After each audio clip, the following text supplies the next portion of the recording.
The stale, sour smell of cheap whiskey hung in my apartment like a shroud. It clung to the threadbare curtains I never opened and the pile of takeout containers that had become a permanent fixture on my coffee table. My world had shrunk to the space between the front door, the liquor store on the corner, and the stained armchair where I'd drink myself into oblivion. I was a ghost haunting the ruins of my own life, and the only thing that felt real was the burning in my throat and the gnawing emptiness in my gut. Then came Jasper. He wasn't some grand premeditated decision. I'd stumbled past a pet adoption event in a haze, and a pair of impossibly green eyes and a tiny, shivering black kitten had somehow pierced through the fog. I don't know why I did it. Maybe it was a flicker of a forgotten self, a man who once cared about something more than the next drink. I paid the fee, and they handed me a cardboard box with a tiny, terrified creature inside. For the first few days he hid under the sofa, a small, dark shape in the shadows of my self-imposed darkness. I continued my routine, the clinking of the bottle my only companion. But then a tentative meow cut through the silence. It was a sound so small, so demanding of life in a place that had been surrendered to a slow death. He was hungry. That first act of feeding him felt monumental. I had to go to the store, not for booze, but for kitten food. I had to kneel, my hands trembling not from withdrawal, but from the simple act of pouring tiny pellets into a bowl. As he ate, a fragile purr filled the space between us, a vibration of pure, uncomplicated contentment. It was a feeling I hadn't experienced in years. Slowly, painstakingly, Jasper began to rewire my world. His needs became the scaffolding on which I started to rebuild a routine. He needed to be fed at sunrise, so I had a reason to be coherent in the mornings. His litter box needed cleaning, a simple, grounding chore that forced me to engage with the physical reality of my squalor.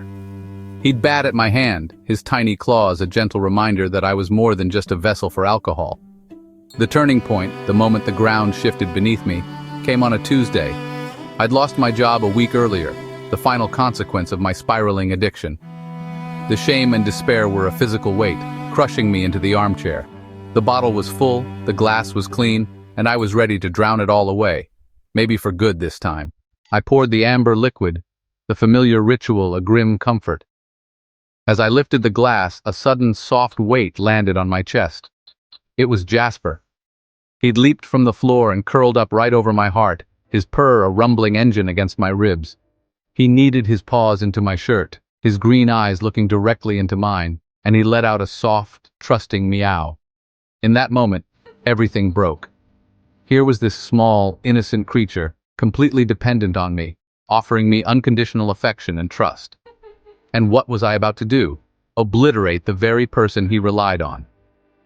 I looked from his trusting face to the glass in my hand, and for the first time, I saw it for what it was: poison. Not an escape, not a comfort, but a thief that had stolen my life, my dignity, and was about to rob this tiny animal of his caregiver.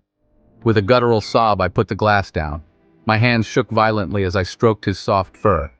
He just purred louder, a steady, rhythmic anchor in the storm of my breakdown. He didn't know he was saving me. He was just being a cat. But his simple, profound presence had shown me something I'd thought was lost forever: a reason to live. The road to sobriety was the hardest journey of my life, a daily battle against a deeply ingrained demon. But I was no longer fighting alone. In the quiet moments of craving, Jasper would find me, a warm, purring weight on my lap.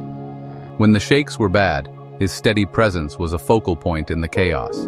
He was my furry, four-legged sponsor, my silent confidant, the keeper of my second chance. Now, sunlight streams through clean windows, illuminating a space that feels like a home. The smell of coffee has replaced the stench of whiskey. And as I sit here writing this, a sleek black cat with knowing green eyes is asleep on my desk.